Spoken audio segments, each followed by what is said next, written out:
aleyhissalatu vesselam aydıptır, 3 adamdan perişteli günah yapmayacakdır. 3 adamın boynundan teklif ayrılıyor, boynuna günah yazılmıyor. Bir şon bir adam uğuklap yatan olsa, uykuda olsa, uykuda bir aytmalar kepleri aydanı bilen ona günah bir zat yazılmıyor. Biri de oğlancık bir işette, 7-8 yaşında oğlancık bir işette, ona günah yazılmıyor. Balığı olmansan, te balığı olyansa. Bu biri de hakıllan şaşan adam olsa, aklı ayrılan olsa, değerlik yağda yetişen olsa, te aklı elyansa, kişilere feriştele günah yazmıyor.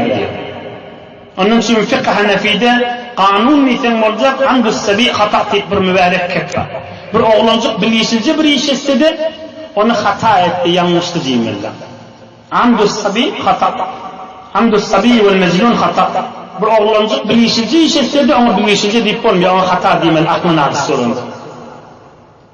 الحاصل إن الصبي يثاب على طاعته ويكتب له حسناته وهو قول أكثر أهل العلم وروي ذلك عن عمر بن الخطاب كذا في عمدة القاري للعلامة بدر الدين عيني الحنفي خلاصة شو أغلنجق صغابي شست صغابي يدلير شو أغلنجق ödüne يدلير günahı 7-8 yaşındaki أغلنجق günahı yazılmıyor.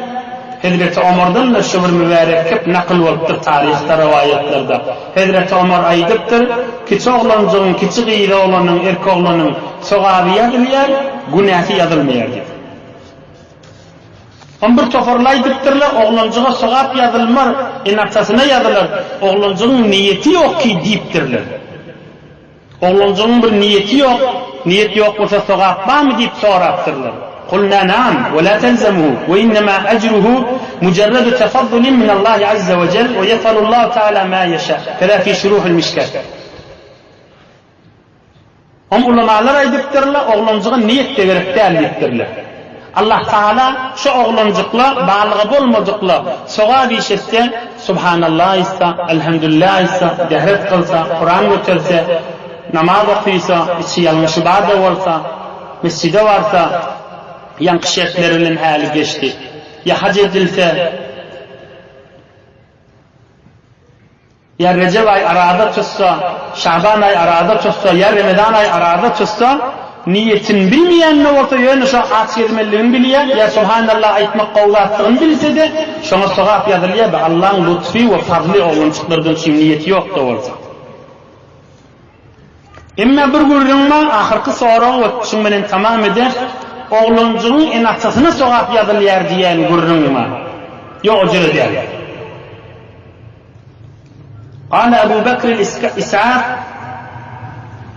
حسناته تكون له دون أبويه وإنما يكون للوالد من ذلك أجر التعليم والإرشاد وقال بعضهم تكون حسناته لأبويه أيضا بناء على التسبب كذا في فتاوى قاضي خان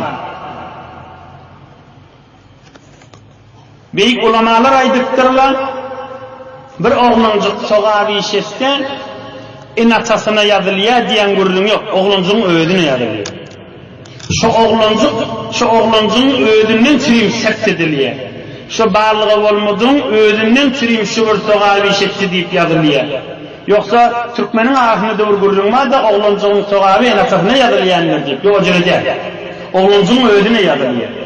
Şun kıyamet derecesi, kıyamet soğabi, kıyamet mizan terazusi, kıyamet sağ taraftan amal gelmesi ve kıyamet sırat köprüden geçmesi ve kıyamet cennete varmağına hemmeleri kömek ve açıkmış soğabı da olunca.